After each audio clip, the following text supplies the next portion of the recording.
गोटे वार्ड को काम आसव से वार्ड मेंबर जानी नथिबो से पंचायत सरपंच जानी नथिबो समिति सभ्य जानी नथिबो जिला परिषद जानी नथिबो पंचायत समिति अध्यक्ष जानी नथिबे उपाध्यक्ष जानी नथिबे ये को आधार रे आसुची आज्ञा ये आसुची कहा पाई मंत्री महोदय कहउतले जे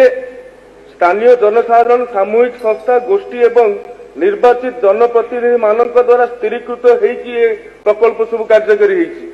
जदि ये प्रकल्प सब एम द्वारा कार्यकारी होईछि हाइकोर्ट रे 42 याचिका एका संगे पड़िला कोन पाई गोटे वार्ड को काम आसव से वार्ड मेंबर जानी नथिबो से पंचायत सरपंच जानी नथिबो समिति सभ्य जानी नथिबो जिला परिषद जानी नथिबो पंचायत समिति अध्यक्ष जानी नथिबे उपाध्यक्ष जानी नथिबे ये को आधार रे आसुची आज्ञा ये आसुची कहा पाई जमंशी सूरज उपबाचस्पति महोदय आम ओडिशा नवीन ओडिशा योजना ठीक 5 वर्ष पूर्व जितेबले आम गाँ आम विकास योजना आसीथिला सेतेबेले एथिपाई प्राथमिक स्तर में 1500 कोटी टंका अर्थ मंजूर करा जायथिला बोली घोषणा होइथिला वास्तव में ताहा 1300 कोटी टंका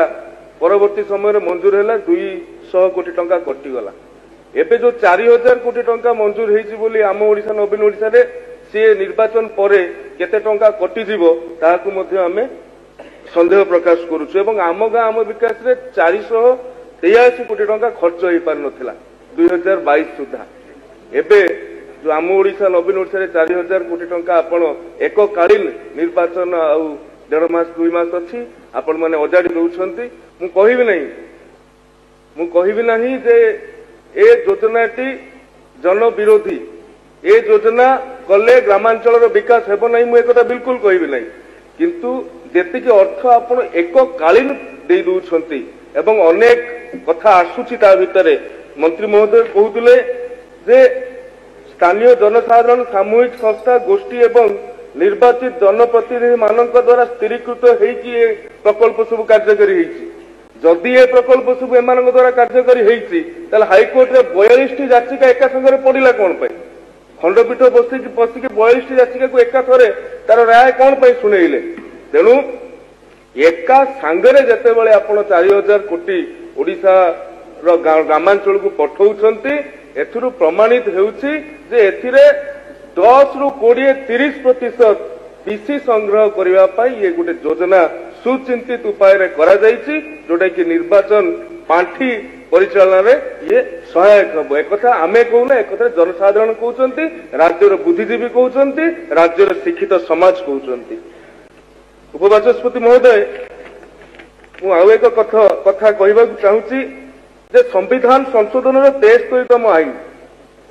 ये कथा कहुचे अनुसूचित जाति अंचल गुड़िकरे जेकोसी प्रकल्प कार्यकारी हेबो ताहा ग्राम सभा बा पल्ली सभा माध्यम रे हबो सरकार ये जो आम ओडिशा नवीन ओडिशा योजना करुछंती एटी जो प्रकल्प गुड़िक थोई दउछंती गाँ लोक आगे से संपर्क अवगत होना गोटे वार्ड को काम आसव से वार्ड मेंबर जानी नथिबो से पंचायत सरपंच जानी नथिबो समिति सभ्य जानी नथिबो जिला परिषद जानी नथिबो पंचायत समिति अध्यक्ष जानी नथिबे उपाध्यक्ष जानी नथिबे ये को आधार रे आसुची आज्ञा ये आसुची कहा पाई ये आसुची कहा पाई एवं आपण गाँ रो विकास कथा कहउचंती माननीय मंत्री कहउतले किंतु यदि गाँ रो वास्तव रे विकास करबा को चाहउचंती ताले पैसाटा पंचायत को आज्ञा पठान पैसा पंचायत को न पठे कि जेते ऊपर थाई कि आपण करिवे बिल्कुल भाव में ताहा पहुंची पारिबो नहीं एवं से पैसा भी आसु नहीं there is no amount has been release to GP कथा आस्ते जना पड़छ क्षमतार विकेंद्रीकरण करिवार आवश्यकता अछि गोटे लोक हाथ में तार इच्छा हबो 33 पंचायत भितर 10 पंचायत को से दबो आउ 20 पंचायत को दबो नहीं कारण आउ 20 पंचायत जो सरपंच समिति माने अछंती से शासक दल विचारधारा ना ताले प्रथम रे जो गाइडलाइन करा गला ऊपर लिखि देलेनी बिजु जनता दल विचारधारा जो माने न रहिबे सेमान को ए प्रोजेक्ट मिलिबो नहीं बोली तेणु ये जो कथा करा जायछि ये ओडिशावासींकर स्वार्थरे नुहे ये ओडिशावासींक स्वार्थर परिपंथी रे जदि सरकार वास्तव रे ग्रामांचल उन्नति लक्ष्य था तेबे एतिकी पैसा को ନିର୍ବାଚନ ଆସୁଛି ବୋଲି ତରତରିଆ ଭାବରେ ଲୋକଙ୍କ ଆୟୁଆସ ନ କରିବା ପାଇଁ ନ ଦିଆଯାଇ ଇଏ 5 ବର୍ଷ ଯାକ ଭାଗ କରିକି ଦେଇଥିଲେ। ବାସ୍ତବରେ ଯୋଉ ଟ୍ରାନ୍ସଫରମେସନ ଟ୍ରାନ୍ସପାରେନ୍ସି ଟାଇମର କଥା ଆପଣମାନେ କହୁଛନ୍ତି ସେଟା ଚରିତାର୍ଥ ହେଇଥାନ୍ତା ବୋଲି ମୁଁ ଆଶା ବ୍ୟକ୍ତ କରୁଛି। ଏବଂ ଯୋଉ ନବୀନ ଓଡିଶା କଥା କହିଲା ବେଳେ ମନ୍ତ୍ରୀ ମହୋଦୟ ପ୍ରାଥମିକ ଶିକ୍ଷକଙ୍କ ଅବସ୍ଥା କଥା କହୁଥିଲେ। ଆଜ୍ଞା ଇଏ କଣ ନବୀନ ଓଡିଶା ଯେଉଁ ନବୀନ ଓଡିଶାରେ 24,000 ପ୍ରାଥମିକ ଶିକ୍ଷକ ପଦବୀ ଖାଲି ଅଛି। ଗତକାଲି ମୁକେଶ ଭାଇ 2 ଦିନ ତଳେ ପ୍ରଶ୍ନ କରିଥିଲେ 98,000 ସରକାରୀ ପଦବୀ ଖାଲି ଅଛି ସବୁ ଡିପାର୍ଟମେଣ୍ଟର, ଶିକ୍ଷା କ୍ଷେତ୍ରରେ କୁହନ୍ତୁ, ସ୍ୱାସ୍ଥ୍ୟ କ୍ଷେତ୍ରରେ କୁହନ୍ତୁ। ଇଏ ହଉଛି ନବୀନ ଓଡିଶାର କଣ କାୟାକଳ୍ପ? ଇଏ କଣ ନବୀନ ଓଡିଶାର ରୂପଚିତ୍ର? 33% ମଦୁଆ କରିଦେଲେଣି ଆମେ ଓଡିଶାରେ। 33% ଓଡିଆ ଆଜି ମଦ ପିଉଛନ୍ତି। ଇଏ ଜାତୀୟ ହାର ଠାରୁ ଆଜ୍ଞା କେତେ ଅଧିକ? ଇଏ ନବୀନ ଓଡିଶାର କାୟାକଳ୍ପ, ଇଏ ନବୀନ ଓଡିଶାର ସଦସ୍ୟ ଆପଣଙ୍କର ସମୟ ସରି ଆସିଛି, ଶୀଘ୍ର ଶେଷ କରନ୍ତୁ। ପଞ୍ଜୀକୃତ ବେକାରୀ